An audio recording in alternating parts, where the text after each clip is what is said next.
Hello everyone, my name is Mary. I want to share with you a story that's very close to my heart. Once upon a time, in a small village, there was a young girl named Mary. I was kind-hearted and always had a smile on my face.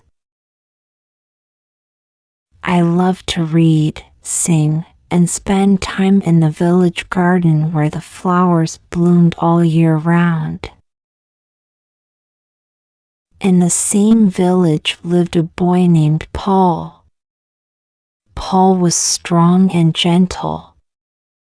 He always helped anyone in need. Paul could play the guitar beautifully, and his music brought joy to everyone. We had known each other since we were children, but it wasn't until we were teenagers that we realized we had deeper feelings for each other. One summer evening, as the sun was setting, Paul and I found ourselves alone in the garden. Paul picked a flower and handed it to me, saying, "This is for you, Mary. You're as beautiful as this flower." I blushed and thanked him, feeling my heart beat faster. That evening, under the twinkling stars, Paul told me he loved me. "Mary, I've loved you for as long as I can remember. Will you be my girlfriend?" With tears of happiness in my eyes, I said, "Yes, Paul, I love you too." From that day, Paul and I were inseparable. We spent our days laughing, talking, and dreaming about our future together. We planned to get married and start a family. Our love grew stronger with each passing day. Years went by, and Paul and I got married in a beautiful ceremony surrounded by our family and friends. We moved into a cozy little cottage on the edge of the village and began our life together.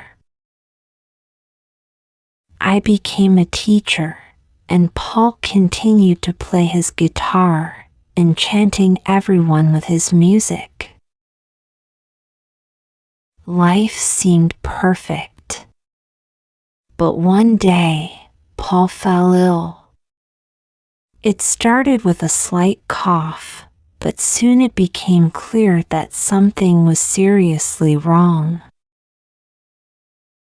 I took Paul to the village doctor, who told us the heartbreaking news: Paul had a rare and incurable disease.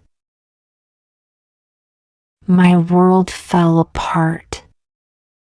I couldn't imagine life without Paul, my soulmate, my best friend. But Paul, always optimistic, held my hand and said, "Mary, we'll get through this together. I love you, and I always will." I dedicated myself to caring for Paul. I balanced my job and responsibilities at home while ensuring Paul received the best care possible. As Paul's condition worsened, I found strength I didn't know I had. I stayed up late, comforting Paul, singing to him, and sharing stories of our happy memories. Despite our efforts, Paul's health continued to decline. The once strong and vibrant man I had fallen in love with was fading before my eyes. It broke my heart, but I never let Paul see my pain. I wanted his last days to be filled with love and happiness. One cold winter night, as the snow fell gently outside our window, Paul looked at me with a weak but loving gaze. "Mary," he whispered, "promise me you'll continue to live your life to the fullest, even after I'm gone. You've given me so much joy, and I want you to be happy." Tears streamed down my face as I held Paul's hand and promised, "I will, Paul. I will always remember you, and I will live a life that would make you proud." Paul passed away peacefully that night, with me by his side. The village mourned the loss of a kind and talented man, and I felt an emptiness that words couldn't describe. But I remembered my promise to Paul and drew strength from our love. I dedicated myself to teaching, inspiring my students with stories of love and resilience. I found solace in the garden where Paul and I had shared so many happy moments. Whenever I felt overwhelmed with grief, I would sit by the flowers and listen to the wind, imagining it was Paul's music comforting me. Years passed, and I never forgot Paul.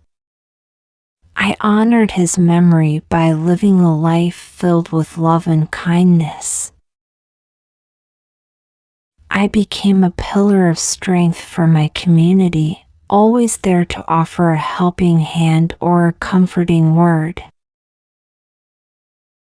One day, while I was tending to my garden, I noticed a young man standing by the gate, looking lost. He introduced himself as Jack, a traveler passing through the village. I invited him in, and we spent the afternoon talking about our lives and our love for nature. Over time, Jack became a frequent visitor. He helped me with my garden and listened to my stories about Paul.